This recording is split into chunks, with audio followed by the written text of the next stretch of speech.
He was the most feared man in New York, the ice wolf of Brighton Beach who could end lives with a whisper in Russian. But the one voice Alexei Morozin couldn't summon was his own daughter's. For 8 years, the girl hadn't spoken, hadn't heard, hadn't reached for him, and the best specialists from Moscow to Geneva had declared her a lost soul, trapped in eternal silence. But then came a frozen February night at an exclusive supper club and a desperate waitress named Tessa. Risking a blade to the throat for daring to touch the ice wolf's cub, she didn't bring him vodka. She pulled a strange silver object from her apron. What happened next didn't just silence the room. It shattered the ice wolf's frozen heart and ignited a war that would burn the Russian underworld to ash. The winter wind howled against the frosted windows of Tsarina, Manhattan's most exclusive Russian supper club, turning the city lights beyond into shimmering halos of gold and ice. Inside, the air was thick with the scent of black caviar, imported tobacco, and barely concealed violence. Tessa Miller adjusted her black apron, her hands trembling slightly as she tucked a loose strand of auburn hair behind her ear. She had been working at Tsarina for only 3 weeks, just long enough to know that when the manager, Mr. Volkov, started chain-smoking by the kitchen door, death was walking through the entrance. Tessa. Volkov's voice was gravel and ash as he grabbed her wrist near the service station, his grip tight enough to bruise. "Red table, you're serving tonight." Tessa's stomach dropped like she'd swallowed ice water. The Red Table wasn't just a reservation, it was sovereign territory. It was permanently held by Alexei Morozin, the vor v zakone, the thief-in-law who controlled every port from Brighton Beach to Red Hook. The newspapers called him the Ice Wolf. He was a man who owned half the waterfront in Brooklyn and half the politicians in Manhattan. Rumor had it he once drowned a man in the East River for calling him by his first name without permission. "I thought Dmitri was serving the Red Table," Tessa whispered, glancing at the senior waiter who was conspicuously absent, probably hiding in the walk-in freezer, pretending to inventory the beluga. "Dmitri is suddenly ill," Volkov said, wiping his forehead despite the cold. "You're all I have left. Pour the water. Take the order. For the love of God, do not speak unless spoken to." And the girl, just ignore the girl. Tessa's brow furrowed. "The girl? His daughter. He brings her sometimes." Volkov's voice dropped to barely a whisper, as if even speaking of her was dangerous. "The child is damaged. Broken. Just stay away from her." Before Tessa could ask what broken meant, the heavy mahogany doors at the entrance swung open with a gust of Arctic wind. The ambient noise of the restaurant, the low murmur of deal-making in Russian and Italian, the clink of crystal, the sultry notes of a live balalaika was severed instantly. It was as if someone had pressed a mute button on the entire room. Even the music seemed to falter. Alexei Morozin walked in. He was taller than the grainy surveillance photos suggested, wearing a charcoal suit that probably cost more than Tessa's entire year of student loan payments. His face was all sharp Slavic angles and cold authority, with steel blue eyes that swept the room like a wolf cataloging threats. Intricate Russian prison tattoos crawled up his neck, a cathedral spire on his throat, stars on his collarbones marking him as a man who had earned his power in blood. Flanking him were 2 massive bodyguards whose tailored suits barely contained their bulk, hands hovering near concealed weapons. But Tessa's eyes were drawn to the small figure trailing behind Alexei's confident stride. It was a girl, no older than 8. She wore a pale blue dress with a white Peter Pan collar that looked expensive but uncomfortable, like a doll's costume. Her honey blonde hair was pulled back in a severe ballerina bun, and her large hazel eyes, so strikingly different from her father's ice blue gaze, darted around the room with frantic, unfocused awareness. She wasn't walking with the poised confidence expected of a crime lord's daughter. She was stumbling, her small hands pressed flat against her ears, as if trying to block out a deafening noise that no one else could hear. Alexei reached the red table and sat without waiting for the maître d'œuvre to pull out his chair.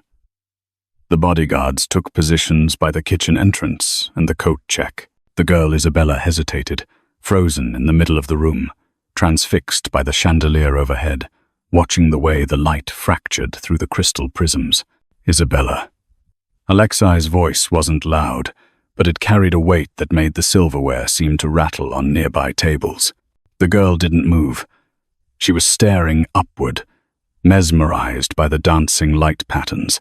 Isabella, Alexei repeated, sharper this time. He snapped his fingers near her face once, twice. The girl flinched violently, startled, and scrambled to the table. She climbed into her chair and immediately looked down at the white tablecloth, her small fingers picking nervously at the embroidered hem of her dress. Tessa took a deep breath, grabbed the water pitcher, and walked toward the red table. Just pour the water. Don't speak. Don't look him in the eye. She approached the table, her heart hammering against her ribs like a caged bird trying to escape. Good evening, sir, she said, her voice steadier than she felt. Still or sparkling? Alexei didn't look up from the leather-bound menu. Still, no ice. Tessa poured the water into his glass with surgical precision, the crystal singing softly as it filled. She moved to Isabella's side of the table. As she poured water into the girl's glass, Isabella didn't watch the water. She was staring at the base of the glass, watching the tiny vibrations ripple through the crystal as the liquid hit the bottom. She reached out with one delicate finger and touched the stem of the glass, feeling the resonance hum against her skin. Ostanovись. Alexei's command cut through the air. Stop that. Isabella didn't react. She kept her finger pressed to the glass, her head tilted, feeling the vibration. Alexei reached across the table and grabbed the girl's thin wrist, yanking it away from the glass. I said stop. Behave like a Morozin, not like... He trailed off, the insult hanging in the air, heavy and cruel. Tessa froze, her hand still gripping the water pitcher. She knew that look in Isabella's eyes. It wasn't defiance. It wasn't stupidity. It was isolation, the look of a child trying desperately to make sense of a world that spoke a language she couldn't hear. She likes the vibration, Tessa said. The words slipped out before she could stop them. Alexei's head snapped up. His steel blue eyes locked onto hers with the intensity of a sniper scope. The restaurant seemed to tilt on its axis. At the bar, Mr. Volkov looked like he was about to have a heart attack. Excuse me? Alexei's voice was lethally quiet, each word enunciated with dangerous precision. The balalaika player's fingers moved across the strings like water finding cracks in stone, and the sound rippled through Tsarina's dimly lit dining room, with the kind of melancholy that made men drink more and speak less. Tessa balanced the tray of zakuski on her hip, weaving between tables where oligarchs and their mistresses picked at blini and spoke in careful code about money that had traveled very far to be laundered very clean. She'd been working at Tsarina for 3 months, long enough to know which tables tipped in cash and which in contempt, but not long enough to be trusted with the red table. Until tonight. Dmitri cornered her by the kitchen doors, his manager's smile thin as the gold leaf on the ceiling. You serve the red table tonight. Table 7.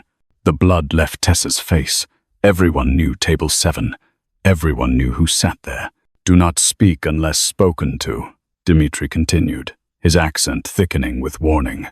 Do not make eye contact. Do not acknowledge the child. He paused, and something almost human flickered across his features. She is damaged goods. Mr. Morozin does not like to be reminded.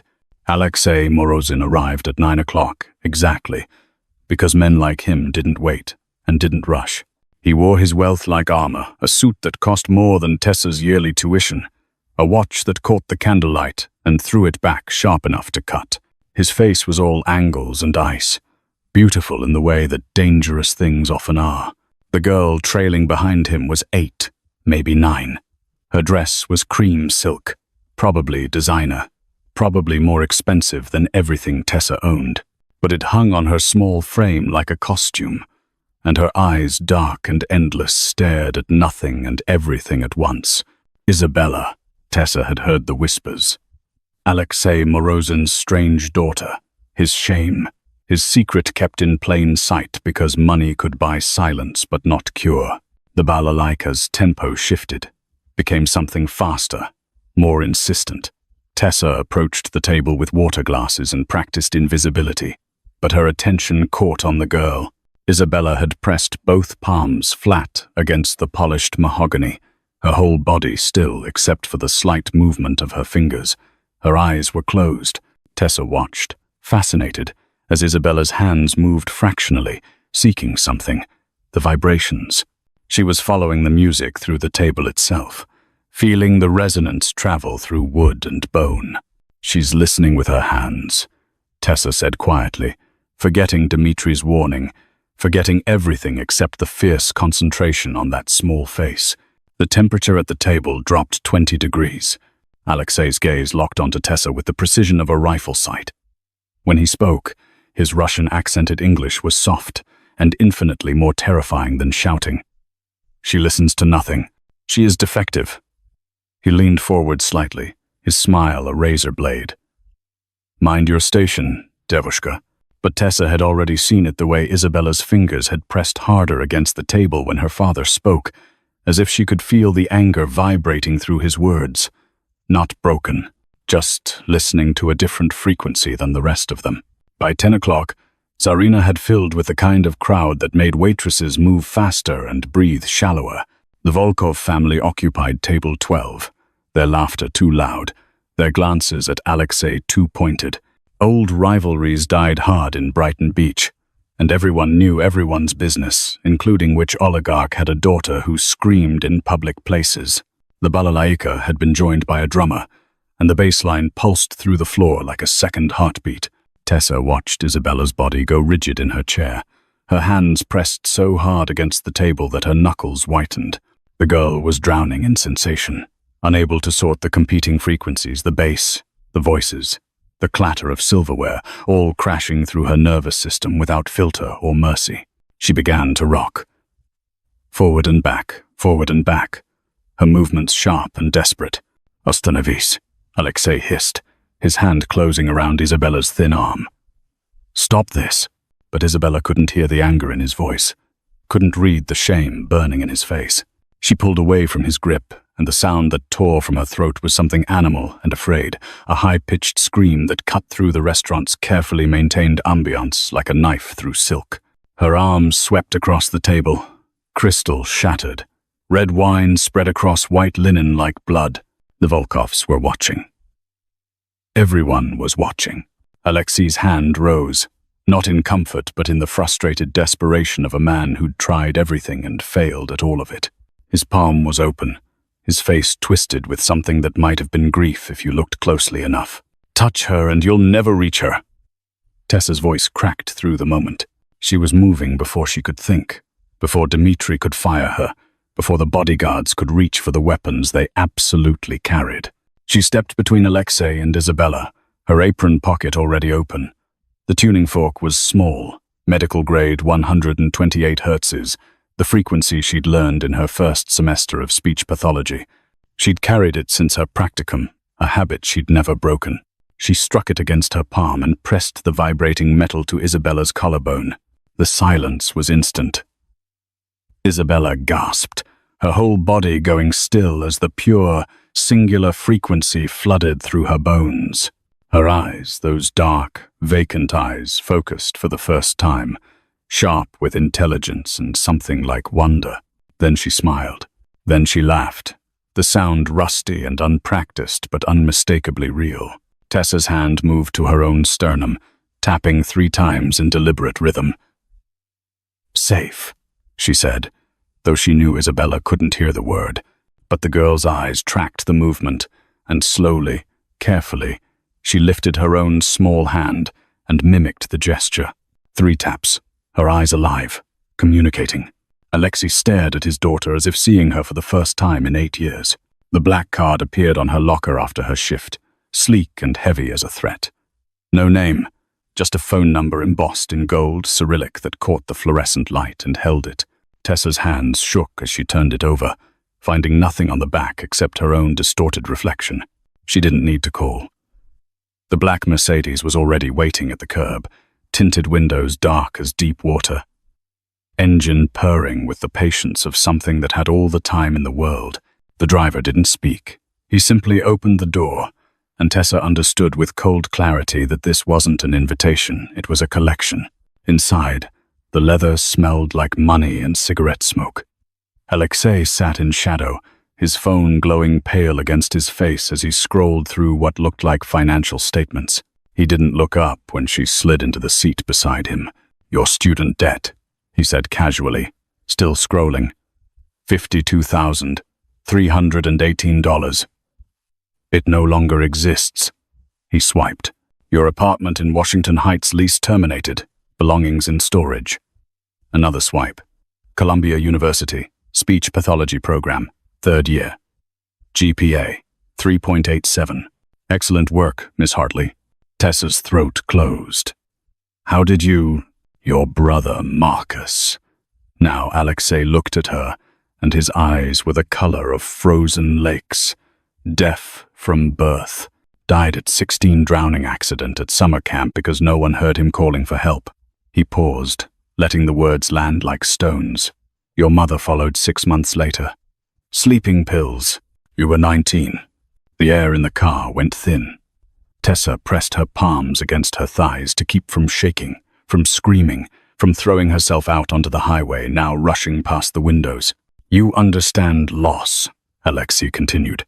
"You understand what it means to love someone the world calls broken. This is why you will teach Isabella. Teach her what? How to exist." He pulled a silver cigarette case from his jacket. Russian brand. The kind you couldn't buy in America. "You will live at the Brighton Beach compound. You will have access to whatever resources you require. $15,000 per month, deposited to an account we've already opened in your name." He lit the cigarette, smoke curling toward the car's ventilation. Total security. Total focus.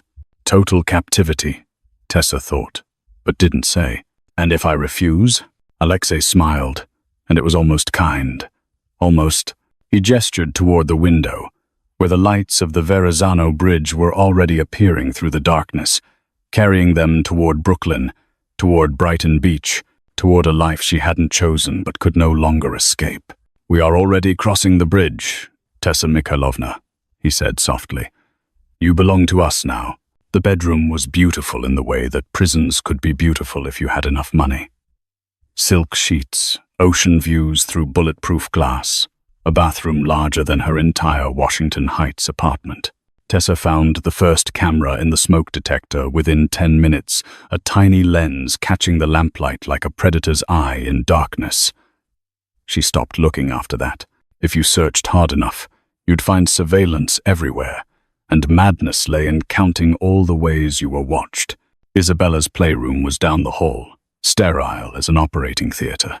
White walls, white furniture, white noise machine humming in the corner like mechanical breathing.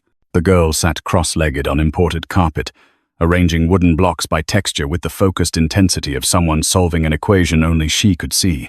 Smooth with smooth, rough with rough, a taxonomy of touch. Tessa knelt beside her slowly, telegraphing her presence through vibration 3 footsteps, deliberate weight. Isabella's dark eyes flicked toward her, then back to the blocks. Permission, or close enough. The balloon was in Tessa's bag, along with her phone and a downloaded playlist of Russian folk music she'd pulled during the car ride. She inflated the balloon to softball size, pressed her phone's speaker against the latex, and selected a song at random, something with a strong bass line, a rhythm you could feel in your chest. The balloon trembled with concentrated vibration, amplifying the music into something tactile and pure. Isabella's hand stopped moving. Her head tilted, bird-like and curious. Tessa held the balloon toward her, an offering. The moment Isabella's palms touched the latex, her entire face transformed.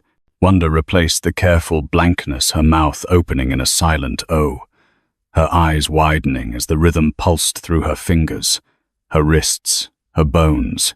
She pressed harder, leaning in, and the laugh that escaped her was genuine and unpracticed and so full of joy that it echoed through the house's cold architecture like sunlight breaking through storm clouds. Alexei appeared in the doorway, still in his coat, smelling of winter air and cordite. His eyes were hollowed by exhaustion and whatever business kept men like him out until midnight. But he stopped when he heard his daughter laughing. Tessa caught his gaze, held the balloon steady. "Put your hand here." He moved like a man approaching something sacred and fragile. His hand rough, scarred, decorated with Cyrillic tattoos that probably spelled out sins Tessa didn't want to know, settled on the balloon beside Isabella's small fingers. The music pulsed. Father and daughter, connected through rhythm. Isabella's hand shifted, tentative, until her fingertips rested against his knuckles, feeling the calluses, the warmth, the proof of him. Alexei's voice cracked like ice breaking. "Все эти годы." His English failed him. All these years, he looked at Tessa, and for the first time, she saw past the ice and armor to the grieving man underneath. "Teach me her language, Tessa," he whispered. "Fix what I have broken." The sound of the front door slamming at 2 a.m. pulled Tessa from shallow sleep. Then voices Russian, urgent, the kind of controlled panic that meant something had gone very wrong. She found Alexei in the marble foyer, held upright between 2 of his men, blood soaking through his white shirt in a spreading darkness that looked black under the chandelier's light. His face was grey, his breathing shallow, and when his eyes found hers they were glassy with pain and something that might have been relief. "Kitchen," Tessa ordered, her EMT training from sophomore year kicking in before fear could paralyze her. Better light, sterile surfaces. The bodyguards hesitated, looking to their boss for confirmation that this American girl could give them orders. Alexei managed a nod, and they half-carried him through the house while Tessa's mind catalogued what she'd need. Clean towels, vodka for disinfectant, needle and thread, her hands steady even as her heart hammered against her ribs. They laid him on the granite island like a sacrifice. Tessa cut away his shirt with kitchen shears, exposing the knife wound below his ribs deep, angry, bleeding too much but not arterial, survivable. If she didn't screw this up, out, she told the men. "All of you. I need space." They left reluctantly, and Tessa threaded the curved needle with hands that had stitched pigskin in a college lab, but never living flesh, never someone whose daughter slept 2 floors above them.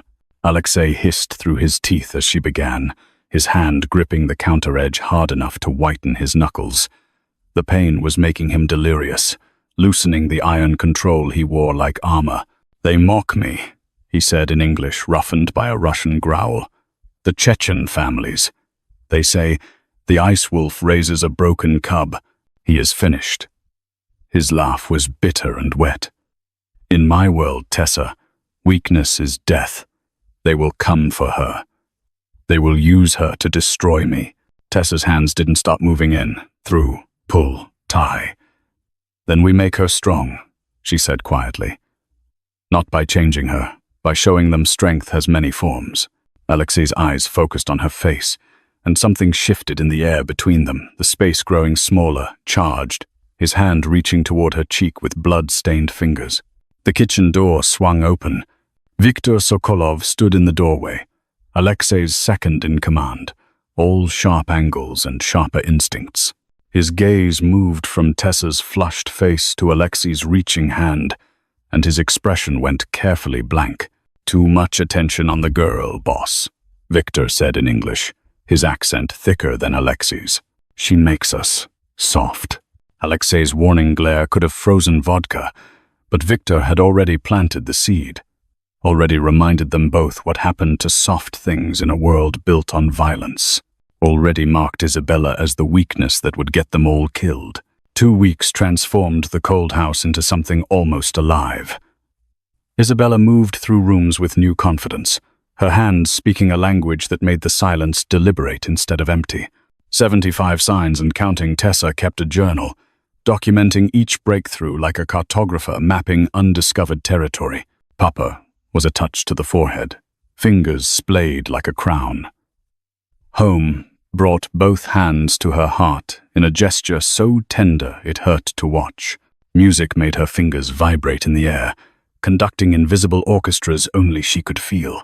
Alexei watched from doorways, his presence a shadow at the edges of their lessons. Tessa caught him sometimes, his expression unguarded longing mixed with something like grief for all the years he'd missed, all the conversations he'd never thought possible. "You could join us," Tessa said one afternoon, finding him in the hall outside the playroom. His hands, those brutal, tattooed instruments that had built empires and ended lives, curled helplessly at his sides. "I do not know her language." "Then learn." She started simple, basic signs. His fingers fumbled through the shapes, too large and too clumsy, stumbling over gestures that Isabella performed with fluid grace. He looked ridiculous, and he knew it. This feared man struggling to make his hands say hello and love and sorry. But Isabella watched him try, and something softened in her dark eyes. She crossed the room slowly, took his hand in both of hers, and placed it against her throat. Then she hummed a single, sustained note that vibrated through his palm like a heartbeat, like proof of life, like everything he'd thought broken suddenly made whole. Alexei's face crumpled. Tears tracked down his scarred cheeks, the first he'd shed since his wife's funeral 8 years ago, and Isabella kept humming while her father wept against her small shoulder. That night, Alexei found Tessa in his study, surrounded by lesson plans and research papers. He poured 2 glasses of vodka without asking, the expensive kind that tasted like winter and went down smooth as silk. "Ti spaslanas," he whispered, his thumb brushing her cheekbone with unexpected gentleness. "You saved us." The air between them crackled with possibility, with the dangerous heat of crossing lines that couldn't be uncrossed. But Alexei pulled back, clearing his throat, reclaiming the control that had slipped. "The Russian Opera House," he said instead. "There is a children's percussion performance, private showing. I want Isabella to experience it." Victor materialized in the doorway, as if summoned by bad ideas. Too public, boss. Too risky. Alexei's expression hardened into the ice wolf that ruled Brighton Beach. "My daughter deserves to see the world." Victor's silence was answer enough, a warning wrapped in obedience, a prediction that seeing the world might be the last thing any of them did. The Russian Opera House smelled like old velvet and older money, its gilt balconies empty except for the private box Victor had personally secured. He'd overseen every detail, the security sweep, the positioning of bodyguards, the discreet exit routes. Too thorough, Tessa thought later. Too perfect. Isabella sat on the edge of her seat, both palms pressed flat against the polished wooden railing. Below, 5 percussionists arranged themselves around timpani and bass drums that looked like small buildings. When the first strike hit, the vibration traveled through the floor and walls and Isabella's entire body, and her face lit up with something transcendent. Pure joy, pure connection. Tessa watched her instead of the performance, memorizing this moment of unguarded happiness, not knowing it would be the last peaceful thing either of them experienced for a very long time. Isabella's hand moved suddenly to her cheek, her expression shifting from joy to confusion. Her fingers made quick, urgent signs. Red dot, hot, bad. Tessa's blood went cold. She followed Isabella's gaze to the chandelier, where a pinpoint of red light reflected off crystal prisms, originating from somewhere in the darkness of the upper balcony. Down. She tackled Isabella as the first shot shattered the air and the glass of the balcony door simultaneously. Alexei's bodyguards moved instantly, returning fire, but they were falling 1, 2, 3 choreographed deaths that spoke of inside information and betrayal. Alexei threw himself over both of them, his body a wall between the gunfire and his daughter, between the gunfire and the woman who'd taught him how to say "I love you" with his hands. The percussion below had stopped. The musicians fled. Only violence remained, echoing through the opera house's perfect acoustics. Alexei's phone buzzed against Tessa's shoulder. He pulled it out with one hand while keeping them covered with the other, and his face went absolutely still as he read the message in Russian. "Otrezh yakor, kорабль поплывет." "What does it say?" Tessa demanded. "Cut the anchor. The ship will sail." His voice was ice and understanding and rage. Victor, as if summoned, Victor appeared in the balcony doorway with 6 armed men, none of them the bodyguards who'd accompanied them to the opera. His face held no apology, only cold pragmatism. "The Chechens, the Volkovs, even your own men, they all say the same thing, boss." Victor's gun stayed trained on Isabella's small form. The girl makes you weak, sentimental. They're circling because they smell blood. And she's the wound that won't stop bleeding. Alexei rose slowly, placing himself between Victor's gun and his daughter. Lower your weapon. The girl or the empire, Alexei. Victor's finger tightened on the trigger. You built something that matters. Don't let one broken child destroy it all. Choose. Isabella's hand found Tessa's in the darkness, her fingers signing a single word into her palm. Papa. Alexei's hands were steady as he pushed Tessa toward the backstage corridor. Isabella clutched against her chest. The tunnels lead to the street 2 blocks north. Go, now. Alexei, go. His voice cracked like a gunshot, and Tessa ran. The backstage was a maze of velvet curtains and forgotten props, darkness pressing in from all sides. Isabella's body had gone rigid with panic, her hands clawing at Tessa's jacket, her breathing sharp and shallow. Tessa fumbled for the tuning fork, struck it against her hip, and pressed it to Isabella's sternum. Isabella's breathing slowed. Her fingers found the rhythm, tapping it back against Tessa's collarbone. Safe, safe, safe. Behind them, in the empty opera house, Alexei stood alone with his oldest friend. You truly don't see it, do you? Victor's voice echoed off gilded walls. The Chechens, the Italians, every family from here to Moscow, they see her as your weakness. They're right. You've gone soft, Alexei. The ice wolf melted for a little girl who can't even hear him. Alexei's laugh was winter itself. She is not my weakness, Victor. She is my reason to be stronger than you could ever understand. He took a step forward. You think power is never showing love. I know power is having something worth protecting. Victor's gun rose, but Alexei had been fighting since before Victor learned to walk. The disarm was brutal and efficient, 3 moves that left Victor on his knees, his own weapon pressed against his temple. Alexei's scarred hand steady on the trigger. Please. Victor's voice broke. Brother, please. Mercy or tradition, love or survival. The old world or the new one his daughter was teaching him to build. Alexei pulled the trigger. The safe house was a Brighton Beach apartment that smelled like cabbage and old cigarettes, the kind of place no one looked twice at. Tessa heard his footsteps on the stairs and pulled Isabella close, not knowing if he'd come back as the man who'd wept while his daughter hummed, or the ice wolf who'd just executed his second in command. The door opened. Alexei stood there, blood on his collar, exhaustion carved into every line of his face. But his hands moved before he spoke, signing the words he'd practiced 100 times in private. Ja, lublю тебя. I love you. Isabella's face crumpled. She launched herself from Tessa's arms into her father's, her small hands signing against his chest. Papa, Papa, Papa, Papa. They held each other while Alexei's shoulders shook with silent sobs. This killer and this child, both broken in different ways, both learning that broken things could still hold each other up.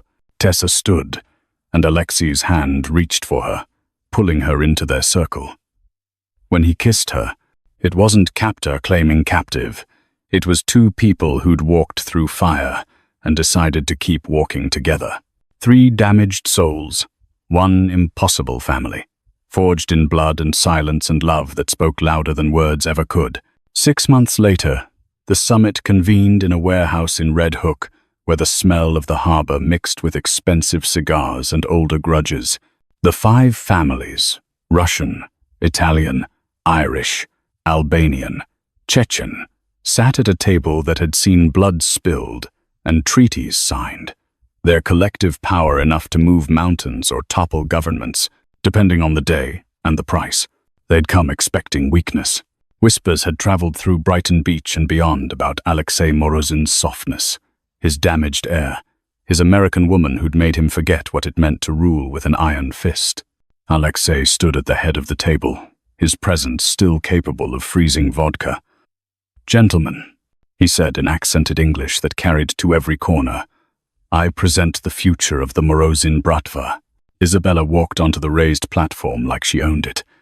9 years old now, wearing a simple black dress, her dark hair pulled back to reveal a face that had lost its vacancy and gained something fiercer. Behind her stood a percussion setup, drums, gong, xylophone, arranged in a semicircle like an altar. She placed her bare feet carefully on the wooden stage, feeling the grain beneath her toes. Her hands found the drumsticks, and then she played. The composition was raw and visceral, starting with a single strike that resonated through the warehouse's metal bones.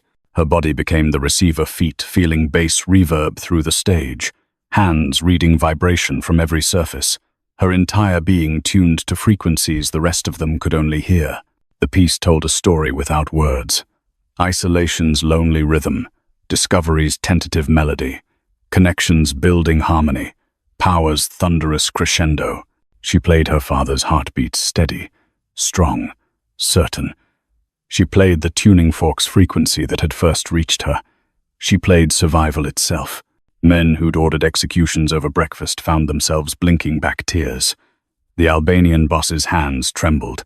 The Chechen leader bowed his head. When the final strike faded into silence, the warehouse floor trembled with their standing ovation, and Isabella felt every footfall, every hand striking together, the building itself singing her praise. Alexei's voice rang out in Russian, then English. The Morozin Bratva does not follow the old ways. We make our own laws. My daughter will lead after me not despite her silence, but because of her unique strength. Isabella's hands moved, signing to the room with Tessa translating. I hear you all just differently. Tessa stood beside them both, no longer captive but partner, no longer teacher but family. Alexei's hand found hers while Isabella placed her palm against her father's chest, feeling the pride that thundered there louder than any words. He had stopped trying to fix his daughter's ears and learned to open his own eyes. Isabella didn't need to hear the world's noise, she'd taught him to feel its music. Sometimes those we call broken are simply speaking a language we were too arrogant to learn. Thank you for staying with us until the end of this story. If you enjoyed this journey and would like to hear more tales like it, consider subscribing to the channel. Your support allows these stories to continue being told. Until our next story, thank you for listening.